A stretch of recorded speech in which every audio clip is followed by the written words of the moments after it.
Hi everyone, in this video I'm going to teach you how to install Kali Linux or any virtual machine in your Virtualbox from scratch.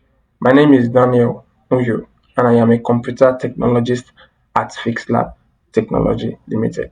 Okay, without further ado, let's get started.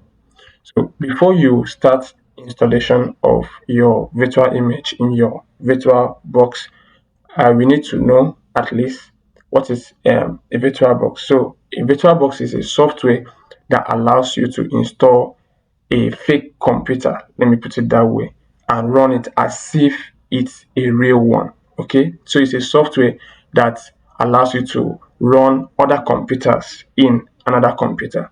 Okay, so for example, in this class we are going to run Kali Linux in our host operating system, which is Windows operating system. This allowed for maybe software testing, penetration testing, security testing, and others. Okay, so before you start the installation of your virtual machine, which in this class we are going to use Kali Linux in your VirtualBox, there are some things you need to put into consideration. One of the things you need to put into consideration is your system specification. At least you should have 4 GB of RAM, and then your CPU core should be at least two CPU cores. Okay, so and then your hard disk space, you should have at least 30 GB of hard disk free space. Okay, so to check all these specification, you can simply go to your file explorer. From your file explorer, you can go to this PC. From this PC, you can see the hard disk space. So for my own computer, I have about 157 GB of free space.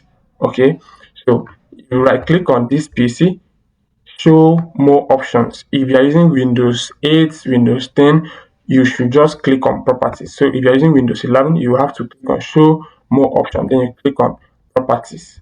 Okay, then from properties, you'll be able to see your processor. So for my system, I have Core i7, and then the install RAM is 16 GB. Okay, so I have shown you how to check your RAM and your hard disk space. So after that, you need to check if virtualization is enabled in your system. To check if virtualization is enabled in your system, you need to go to your task manager, and the shortcut to your task manager is Control Shift Escape. So Control, you hold it, press your Shift, and then your Escape. So when you press Control Shift Escape, your task manager will open up. So you click on Performance. So when you click on your Performance, you will see virtualization enabled. Okay, so if virtualization is disabled, you have to log into your BIOS while starting your system to enable virtualization. This is another way for you to check your system specification, because you can see from here I have my CPU, and you can see logical processor 8, which means that I have like 8 CPU core in my system. Logical cores, please, 8 logical processors in my system. So for the memory, I have about 16 GB of RAM, but you are going to see like 15.3 GB there. Okay, so for the hard disk, you can also see my hard disk and the rest. Okay, so you can also check your system specification from your task manager. If you have done that, the next thing that you need to do is to download your VirtualBox. Like I said earlier, that VirtualBox is a software that allows you to run other computer in another computer. Okay, I just want to make it simple. So you have to download your VirtualBox, and then you have to download your virtual machine. So for this class, we are making use of Kali Linux as our virtual machine. You can use Ubuntu or any other virtual machine you want to use. The same thing that you do to this is just almost the same, depending on what we are installing. So you can go to your browser, Chrome, Firefox, or any browser of your choice. You can type Virtualbox. So if you don't want to use Virtualbox, we have all other type of the software like the VMware, PlayStation, and the rest. But for this class, we're making use of Virtualbox. So when you type Virtualbox download, you can see it's going to be the first link that will appear in our search engine report page, where we have www.virtualbox Kali.org. Okay, so I can just open this in a new tab. So I will have to also search for my Kali Linux virtual machine. Okay, so you can see www.kali.org. Okay, so you can still open that in a new tab. So for your VirtualBox, you can see we have download VirtualBox, and then we have VirtualBox platform packages. So it depending on the operating system you are going to use or you are using. Let me put it that way. If you are using Mac OS, you can see. If you are using Windows, you can see Windows host. If you are using Mac OS, you can see for the Mac OS, for the Linux, for the Solaris, and the rest. Okay, so I'm using Windows, and I believe most of the students, you are going to use Windows operating system to learn. But if you are using any other operating system, you should just download the one for your operating system. Okay, so if I click on Windows host, I see the download will start. I will not have to download this again because I have already had this in my system, so I just have to cancel it. For the Kali Linux, we need the Kali Linux installer, okay, or ISO file. So you just have to go down and you see installer, complete offline installation with customization. This is the one we are using for the class. Okay, so you click on it,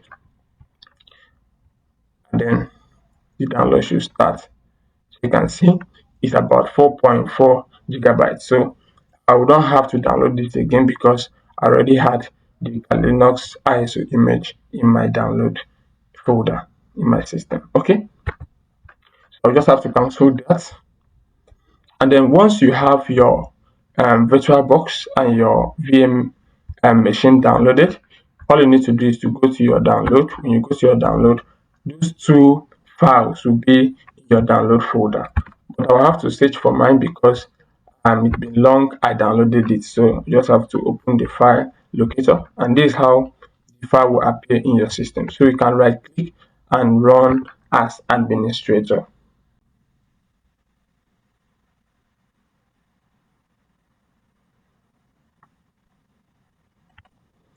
Okay, so you have this message, welcome to Oracle VirtualBox 7.2.6 installer. So the installer is trying to do its job. So all you need to do is to click next. So because I have VirtualBox already installed in my system, it's either telling me to repair or remove. I'm not going to do any of the two. Because from here you can easily install this software in your system. All you need to do is to keep on clicking next, and then before you know, the software will be installed in your system. So I'm going to cancel this process for now. So once your Oracle VirtualBox is installed, this is what you see finish, and then you just have to click on finish. Then it's going to, this symbol or this icon will appear in your desktop. Okay, mine I've already taken it to my taskbar. Okay, so just have to close this, and then I'll open it again. So all you need to do is to double click on that icon, and then you see your VirtualBox manager will open. Okay, so once it's open, you won't see all these virtual machines. Okay, these are the virtual machines I've installed in my system in the course of my work. Okay, so you just see this place will be empty. If you are installing it for the first time, it's going to be empty. So all you need to do is just to click on new. When you click on new, you have to give your virtual machine a name. Okay, so for this class we want to install Kali Linux. So I'm going to use Kali Linux 2 because I already had Kali Linux in I am in my virtual machine's names. Okay, so I'm just going to use Kali Linux 2. So for the VM folder, I'll advise you leave it the way it is. Then for the ISO file, this is one of the most important parts you take note of. For the ISO file, you need to select the path to that your ISO file you downloaded. Okay, for example, you downloaded it into a download folder or any folder you downloaded it into, just have to select the path to that ISO folder. Okay, so for now, I'll just go to others and then download, right? Download. Okay, from download, I'll have my Kali Linux. So look at it here, my Kali Linux. So when I click on the Kali Linux ISO file, I'll open. Okay, so sometimes it depends on the virtual machine you are installing. Sometimes this will be pre-filled for you. Okay, for example, this is pre-filled for me, the OS Linux, the distribution Ubuntu, and the rest. So you just have to leave it the way it is. But you can still change it. It depends on what you are installing. Okay, for example, you can change this to Oracle Linux and the Linux 64-bit. Okay, so another thing you should put into consideration is the hardware. Okay, so you can see the hardware. Now, 2 GB of RAM is allocated for this VM machine. See, I have about 16 GB of RAM. So to improve performance and speed, I'll just have to increase this to about, let's give it like 7, just for the purpose of increasing speed during the installation in this class. Okay, you can see I have a lot of VM machines in my system, and if I'm giving this 7, if I run other VM machine added to it, it's going to be an issue. So I just have to give it 7 GB of RAM because of this class. But for you, you can give it like 3 or 4 GB of RAM depending on the RAM you have in your system. Okay. So for the CPU cores, I told you earlier that you need to have at least minimum of 2 CPU cores. So you can see I have about 8 CPU cores. So I can give like 3 to my virtual machine.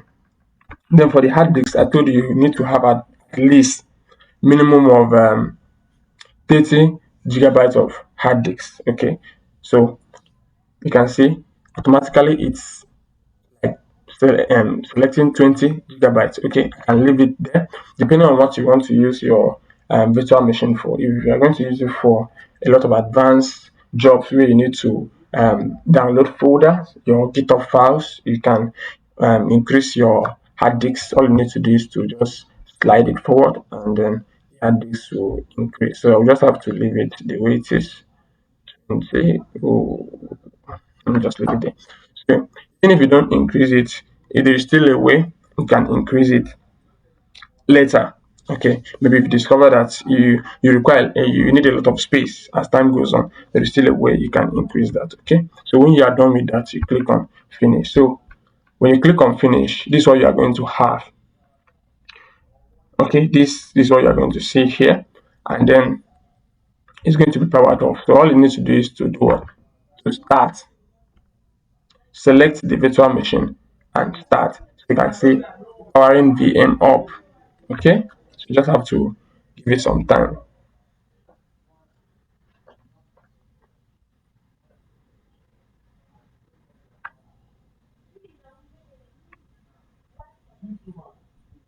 Okay, so from here I will advise you to select the graphical user interface. Just press enter, and then it will go with the graphical user interface installation.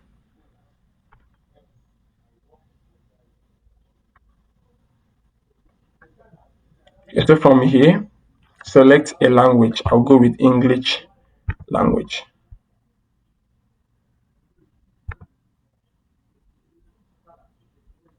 Okay,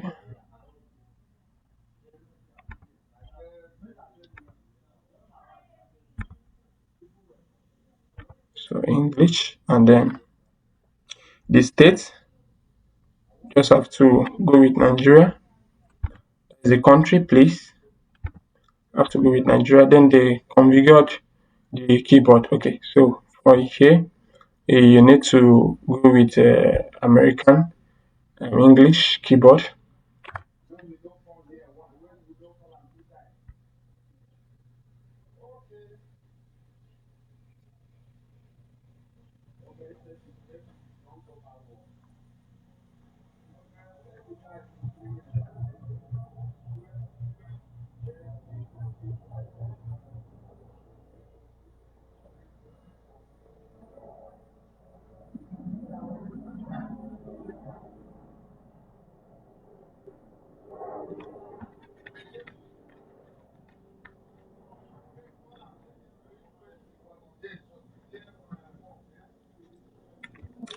So for the host name, if you have a host name, maybe in your organization or any host name you want to use, you can put it here.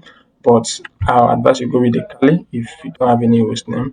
And then the domain name, you can leave it empty. But if you have a domain name, you can put it in there. So the full name is the full name of the user. So for mine, Daniel Will. Okay. So continue. And then the username is the name you will use to log into your Kali once the installation is done or when you're starting up your Kali. Okay, so you can leave it as this or you can change it if you want to. So you can see you can change it from here, but I will just leave it as just that Daniel. So for the user, you have to put in user password. Okay, so you have to just put in a password that you can remember and then put in the same or retype the same password here.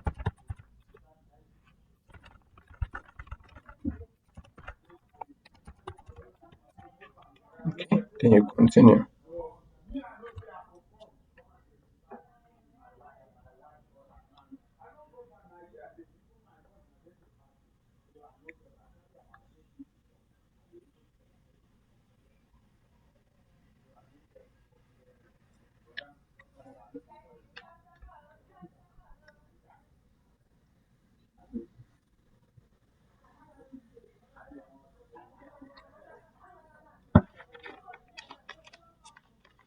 Okay, so the installer can guide you through partitioning a disk. I will advise you go for guided use entire hard disk. Then you continue. Then you want to put all your files in one partition. So you continue and then continue. Then this is really important. Choose or select yes.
Okay, so from here, just have to continue.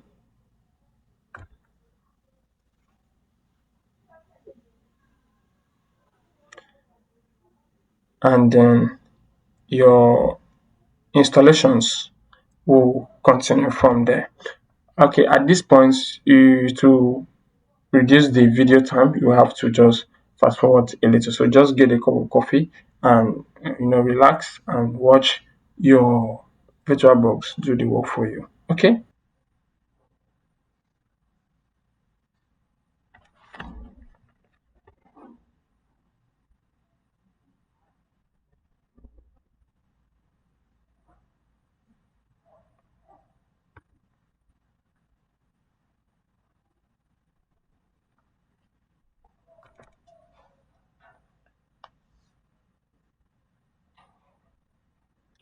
Okay, so From here, install the GRUB bootloader. So yes, install the bootloader, and then select the partition to install or to load the bootloader.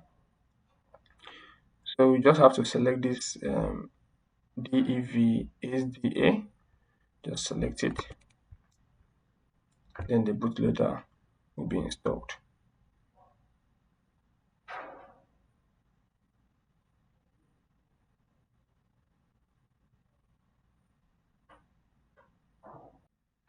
Okay, so as you can see, the installation has finished and it's asking me to reboot.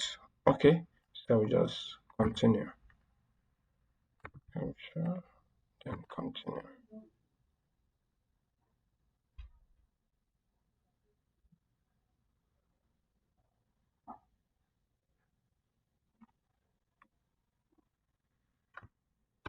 So we just have to enter.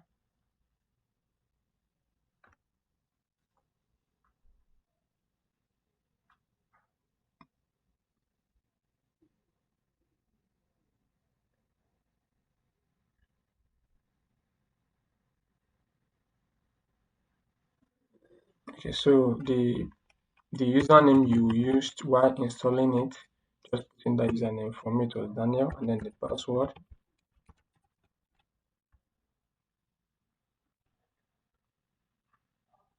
and then your Kali Linux is ready.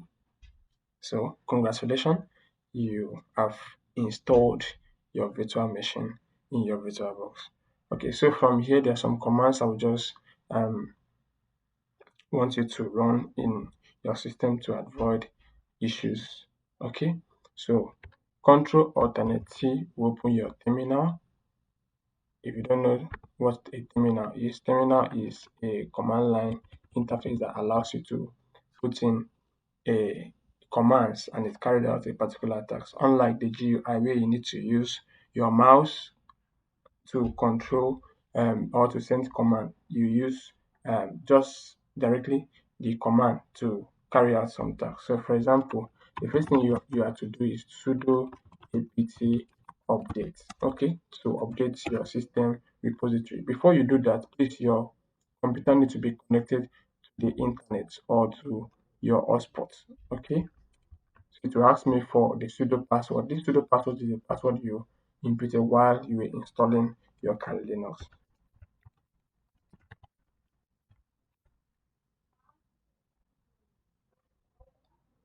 Okay, so you can see about 2,230 packages can be upgraded.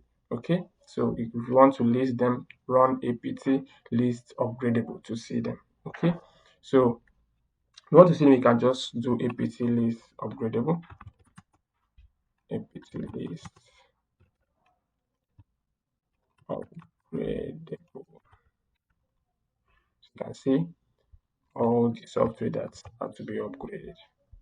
You just have to quit that, then I'll play the screen. So after you have updated your system repository, you just have to sudo upgrade it, sudo apt upgrade. This particular one takes time and you need to have data in your um your router or anything you're using for internet connectivity. Okay, so sudo apt upgrade, then you need to start the upgrade.